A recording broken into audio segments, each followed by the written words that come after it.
untuk layanan PAUD inklusif ini sebenarnya bermanfaat bagi semuanya. Jadi mungkin persepsinya adalah, oh layanan inklusif ini manfaatnya hanya untuk anak-anak kebutuhan khususnya saja agar mereka merasa diterima. Padahal sebenarnya layanan PAUD inklusif ini sangat bermanfaat bagi anak-anak lain juga. Jadi memang kami sengaja mendorong mereka untuk tahu bahwa sebenarnya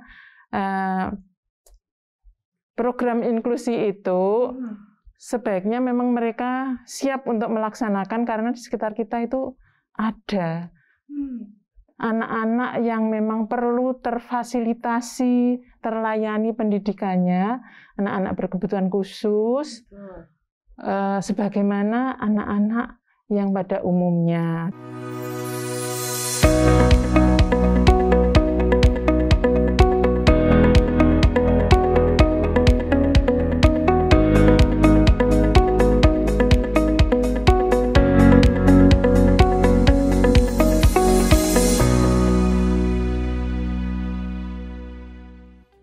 Sobat PAUD, selamat datang di podcast PAUDpedia. Kita akan membahas tentang evaluasi implementasi kebijakan program PAUD. Nah, kali ini dalam konteks layanan PAUD inklusif. Bersama saya Putri Viola dan para narasumber Mbak Arika Nofrani dan Ibu Slamet Wigati. Assalamualaikum warahmatullahi wabarakatuh. Shalom, salam sejahtera untuk kita semua. Om Swastiastu, Namo Buddhaya, salam kebajikan. Rahayu, apa kabar ayah bunda? Apa kabar sobat PAUD? Yang pasti semoga sehat dan juga selalu semangat. Sama semangatnya seperti saya, Putri Viola, yang akan menemani ayah bunda tentunya dalam perbincangan menarik kali ini dalam tema evaluasi implementasi kebijakan program PAUD. Dan dalam kesempatan kali ini kita akan fokus berbicara mengenai layanan PAUD inklusif. Tapi ngomong-ngomong soal semangat, rasanya ada yang kurang nih semangatnya kalau saya belum menyapa ayah, bunda, dan juga para sobat PAUD dengan salam khusus, yaitu salam PAUDpedia. Seperti yang bisa dilihat, salam PAUDpedia ini saya selalu menunjukkan gerakan tangan lingkaran bulat. Ini menunjukkan harapan kita, misi kita bersama untuk bisa membesarkan anak-anak kita tercinta, buah hati kita. Ini sesuai dengan karakter mereka secara menyeluruh, secara utuh, bulat, dan juga memenuhi kebutuhan esensial mereka. Baik, berbicara mengenai kebutuhan esensial, rasanya kita tidak pernah lepas dari pendidikan. Karena memang setiap anak ini memiliki hak untuk bisa mengembangkan potensi mereka, kemampuan mereka secara maksimal. Dan juga mendapatkan pendidikan secara optimal. Termasuk juga anak-anak berkebutuhan khusus usia dini. Untuk itulah kemudian lahir layanan PAUD inklusif. Karena diharapkan hadir pula lembaga-lembaga PAUD yang bisa mengakomodir anak-anak semuanya dan juga menerima mereka dengan berbagai kondisi dan juga berbagai keunikan mereka. Tentunya ini tidak mudah dan juga dibutuhkan berbagai macam hal. Harus ada lingkungan khusus, kemudian juga harus ada guru-guru yang kompeten, kemudian juga orang tua harus memiliki pemahaman tersendiri. Nah, seperti apa?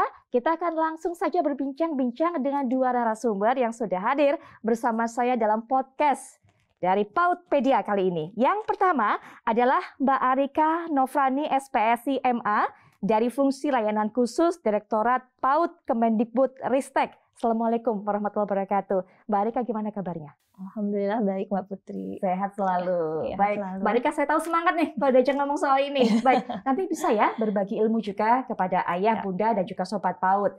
Nah, kalau Mbak Arika nanti kita bisa berbincang-bincang untuk bisa mengetahui secara global mengenai apa itu layanan PAUD inklusif. Tapi di samping kita, Mbak Arika juga hadir Ibu Slamet Wigati SE, selaku Kepala Bidang Pembinaan PAUD dan Dikmas, Dinas Pendidikan dan Kebudayaan Kabupaten Cilacap. Assalamualaikum warahmatullahi wabarakatuh. Selamat sehat selalu Ibu.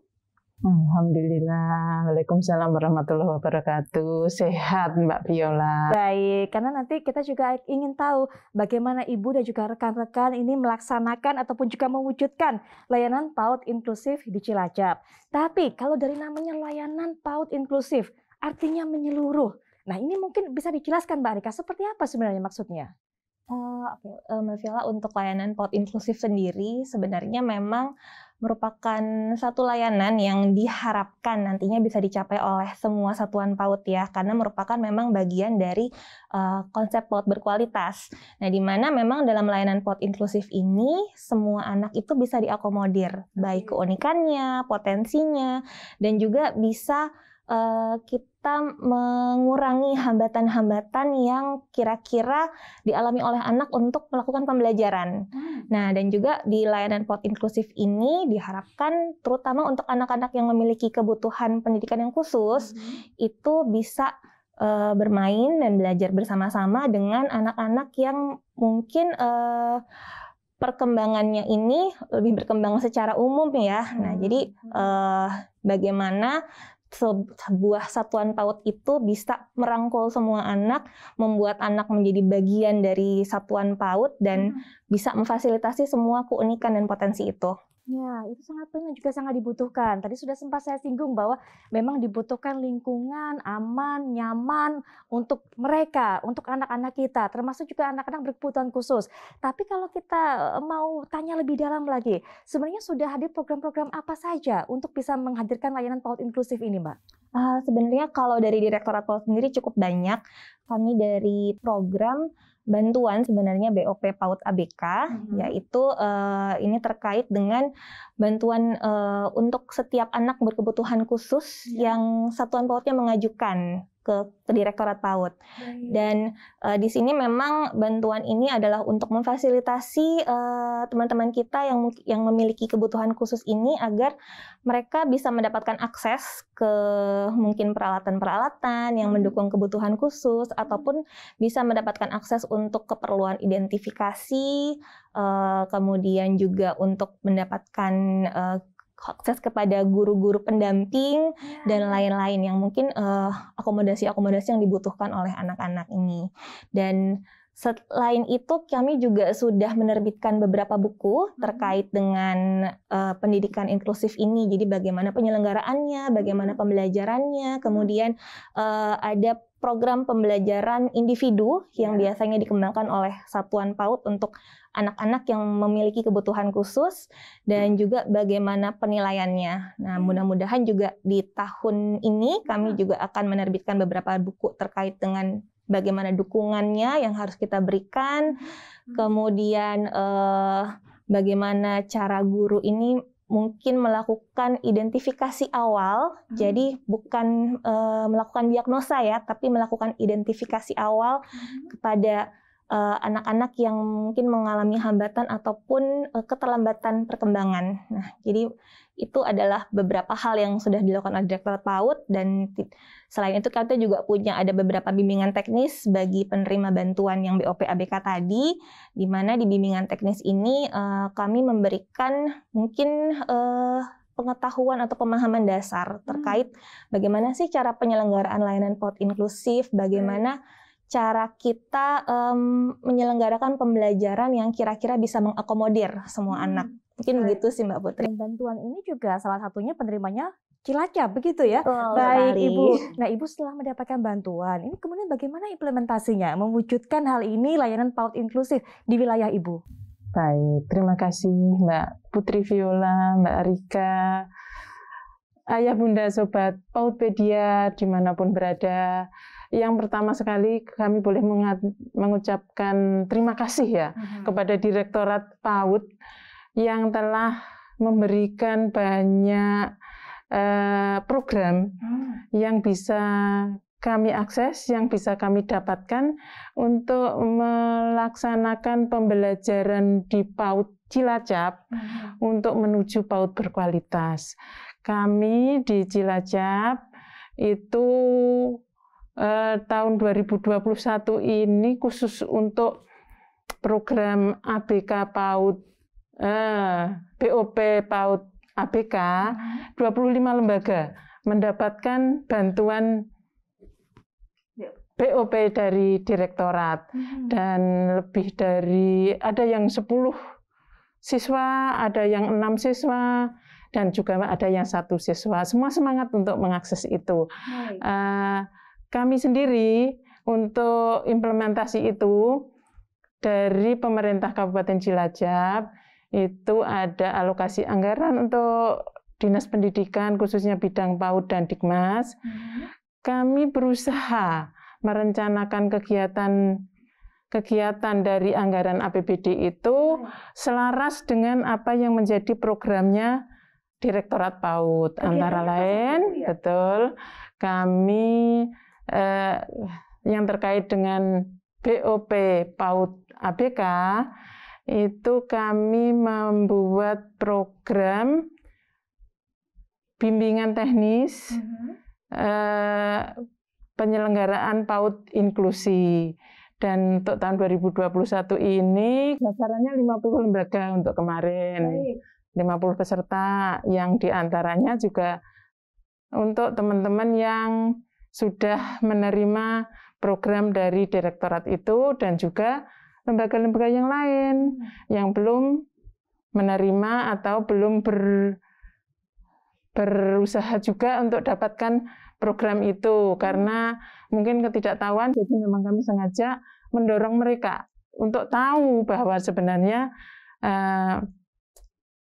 program inklusi itu sebaiknya memang mereka siap untuk melaksanakan karena di sekitar kita itu ada anak-anak yang memang perlu terfasilitasi, terlayani pendidikannya, anak-anak berkebutuhan khusus, sebagaimana anak-anak yang pada umumnya. Jadi tidak ada yang tidak terlayani pendidikannya.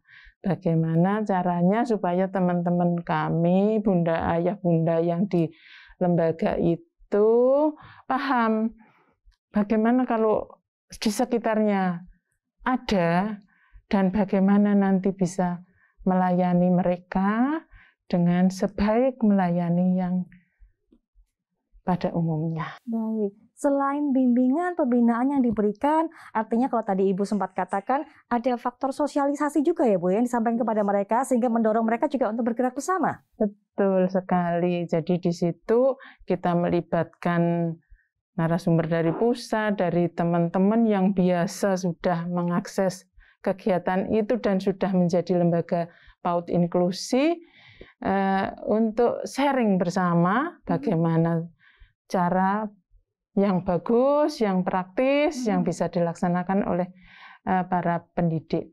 Karena pada dasarnya kan memang tidak semua juga bisa kan kalau tidak diberikan satu bimbingan. Untuk bisa melayani anak-anak yang seperti itu, bagaimana juga mensosialisasikan ke masyarakat, karena pada dasarnya begitu deh. Karena memang juga butuh penanganan khusus Bu, butuh ilmu khusus dan rasanya juga butuh pendekatan khusus ya, Mbak Rika ya untuk mereka untuk bisa menangani anak-anak kita ini atau buah hati kita yang memiliki keunikan tersendiri ini begitu ya? Iya. Ya, baik. Nanti kita juga akan cita-cita lebih lanjut, Bu Slamet dan juga Mbak Rika. Termasuk nanti kita akan tanya, Ibu saat melakukan upaya seperti ini, sosialisasi begitu. Nah, ada nggak kendala-kendala, hambatan-hambatan kemudian yang dihadapi? Nanti mungkin bisa cerita dan juga bagaimana penyelesaiannya. Karena ini mungkin bisa menjadi contoh dan juga inspirasi untuk kota-kota dan juga kabupaten lainnya. Nanti kita akan sambung kembali, Mbak Rika dan juga Bu Slamet, tapi setelah yang berikut ini. Baik, Ayah Bunda dan juga Sobat Talk, kita lanjutkan kembali perbincangan bersama Mbak Rika dan juga Bu Slamet. Bu Slamet, saya ini tergelitik ingin sekali mengetahui, sudah sempat disinggung oleh Bu Slamet bahwa ternyata di Cilacap pun masih ada lembaga-lembaga yang belum menerima anak-anak berkebutuhan khusus. Nah, apa yang dilakukan oleh Dinas Pendidikan Cilacap, Bu? Betul, pastinya masih banyak lembaga karena memang di lembaga PAUD di Cilacap itu hampir 1.000, sementara yang menyelenggarakan layanan inklusi itu baru sebagian kecil, masih banyak dan juga masih banyak yang bisa sama teman-teman lembaga itu anak-anak yang berkebutuhan khusus yang di sekitarnya itu masih banyak. Makanya itu kami menyelenggarakan bintek-bintek itu, sosialisasi itu dengan menghadirkan teman-teman pelaku langsung atau praktek. Jadinya mereka itu tergugah. Oh iya, memang seharusnya semua anak-anak itu bisa terfasilitasi, semua bisa diakomodir di PAUD terdekat, karena pada dasarnya juga anak-anak ABK itu juga ada di wilayah-wilayah yang jauh dari kota dan orang tuanya itu Jadi gitu. butuh upaya khusus untuk bisa mencapai sana dan segi akses ya Bu. Betul. Baik. Jadi teman-teman dikuatkan untuk bisa melayani lembaga-lembaga yang ada di lembaga-lembaga PAUD di Cilacap itu bisa melayani mereka. Setidaknya ya kita berharap adalah sedekat-dekat dengan mereka, jadi tidak jauh, tidak harus ke SLB.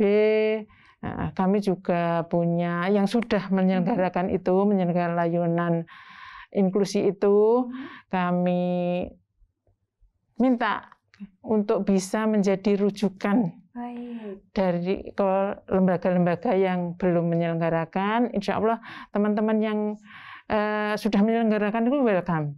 Welcome sama teman-teman yang lain yang belum menyelenggarakan layanan inklusi, dan siap untuk memberikan arahan, bimbingan, siap menerima mereka untuk studi tiru dan seterusnya.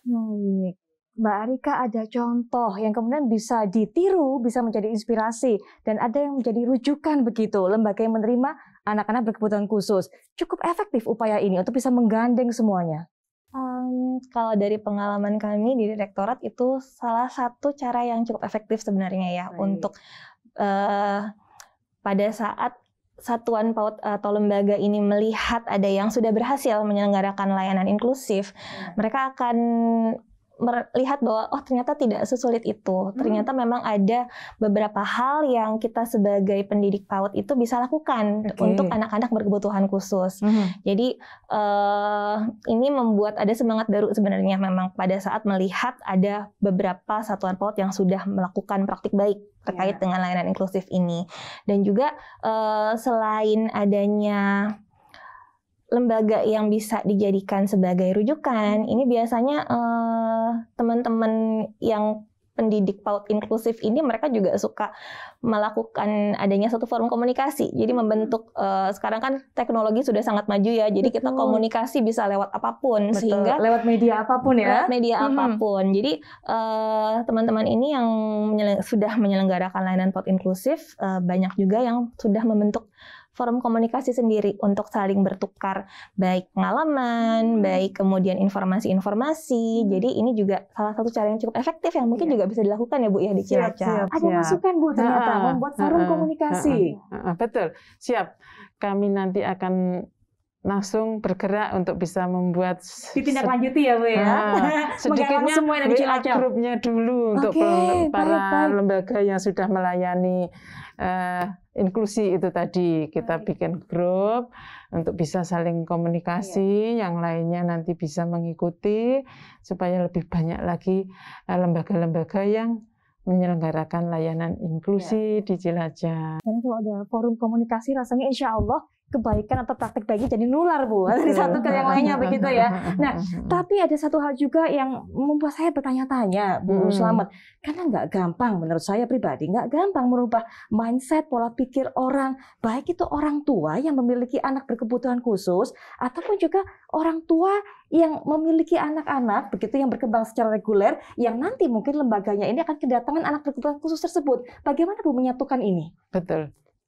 Pada dasarnya itu memang tantangan sekaligus kendala, kendala sekaligus tantangan ya. Betul. Di para pendidik itu memang tadi, jadi memang kita harus selalu membuat kegiatan yang sifatnya meningkatkan kompetensi pendidik untuk bisa menyelenggarakan layanan inklusi. Pasti itu, karena kan tidak semua juga punya ilmu itu ya. Apalagi kalau di daerah itu pendidik kami itu ya masih agak kurang, tidak semua S1 PAUD dan seterusnya itu kan tidak. Jadi itu akan kami setiap tahunnya insya Allah kita rencanakan untuk selalu ada, dan ada di samping juga program yang beranggaran dari APBD mungkin dengan melibatkan teman-teman PKG, Ormi, tim PAUDI dan seterusnya, kami akan berusaha terus untuk bisa mensosialisasikan program inklusi ini supaya bisa diselenggarakan diselenggarakan oleh lembaga-lembaga. Jadi pendidik ya Bu juga ya kepada para orang tua ya Bu ya. Dari para pendidik, dari orang tua yang memiliki anak ABK ini sendiri kadang-kadang memang malu apa gimana gitu. Masih ada Bu ya, yang tertutup begitu Bu? Iya betul, jadi memang harus ada pendekatan khusus dari teman-teman pendidik PAUD di sekitarnya yang bisa memberikan satu kekuatan dorongan supaya bisa termotivasi untuk anaknya bisa diikutkan dalam pendidikan di PAUD supaya sama dengan yang lainnya kayak gitu. Itu dari orang tua yang berkebutuhan. Ada juga dari orang tua yang putra-putrinya pada umumnya biasa ya sesuai dengan itu ya apa namanya itu. Pada umumnya itu kadang-kadang juga seperti itu. Kalau ada murid begitu, itu mereka malah mundur. Saya ada penolakan, saya menjaga tidak jarak, menyekolahkan tidak anakku di sini. Takut ada hal-hal yang tidak diinginkan. Karena pada dasarnya kadang-kadang memang seperti itu ya. Kadang-kadang kan. Nah itu kami juga sampaikan ke bintang-bintang yang lain, bintang parenting, bintang stunting, itu kita sampaikan kepada teman-teman karena kalau sasaran kami sementara kan masih lembaga ya bukan langsung orang tua. Teman-teman supaya bisa melaksanakan parenting di lembaganya masing-masing, menyinggung masalah itu, masalah stunting, masalah inklusi dan sebagainya supaya kita sama-sama bisa menerima, tidak ada bedanya satu dengan yang lain. Betul sekali. Mbak Arika nggak bisa dipungkiri, realitanya masih ada loh yang seperti ini. Orang tua yang kemudian menutup, begitu menyembunyikan anaknya, padahal juga seperti yang sudah sempat saya singgung, anak-anak berkebutuhan khusus ini juga memiliki hak untuk bisa mendapatkan pendidikan usia dini. Di sebaliknya juga tadi yang kita dengarkan juga dari Bu Slamet, ada orang tua yang memang anaknya tumbuh secara reguler, ternyata ada penolakan juga Mbak Arika. Apa yang harus dilakukan tentunya? Ya betul, itu memang selalu menjadi masalah yang kami temui di hampir setiap wilayah ya saat ini. Baik penolakan dari orang tua anak berkebutuhan khususnya sendiri ataupun dari orang tua anak-anak yang berkembang pada umumnya. Nah jadi biasanya sih yang kami sarankan memang betul sekali tadi kata Bu Slamet ya, program-program parenting kepada orang tua yang dilaksanakan oleh satuan PAUD. Namun di sini juga kami ingin kuatkan bahwa untuk layanan PAUD inklusif ini sebenarnya bermanfaat bagi semuanya.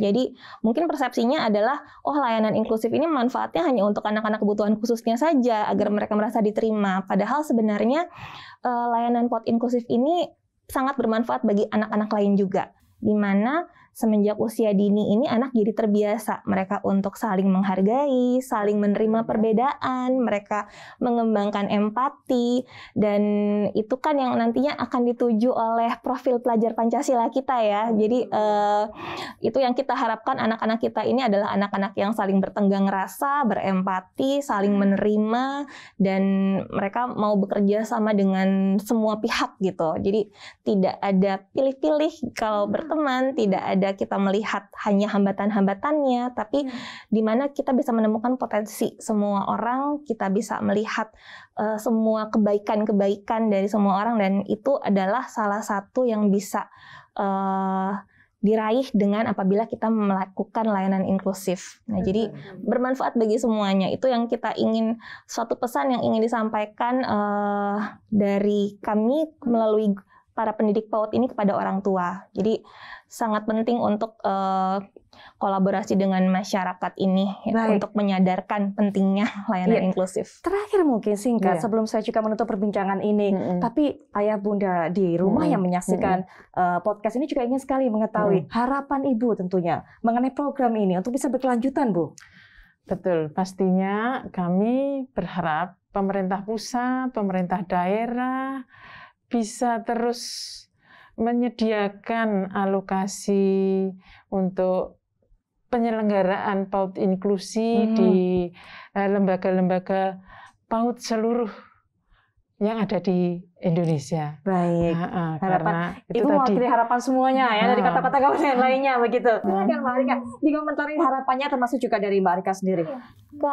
Kalau harapan dari saya dan mungkin kami ada Direktorat PAUD adalah tidak hanya mungkin dari pemerintah pusat, tapi juga adanya satu gerakan dari pemerintah pusat bekerja sama dengan pemerintah daerah maupun dengan masyarakat untuk kita sama-sama saling menumbuhkan kesadaran tentang pentingnya pendidikan inklusif ini dan juga bagaimana memang kita bisa mengakomodir pendidikan yang layak dan setara untuk semuanya. Mungkin itu sih. Sepakat tentang itu. Saya yakin ayah bunda sobat PAUD di rumah juga sepakat.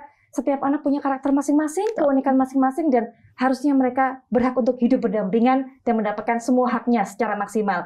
Mbak Arika terima kasih, Bu Selamat terima kasih tentunya.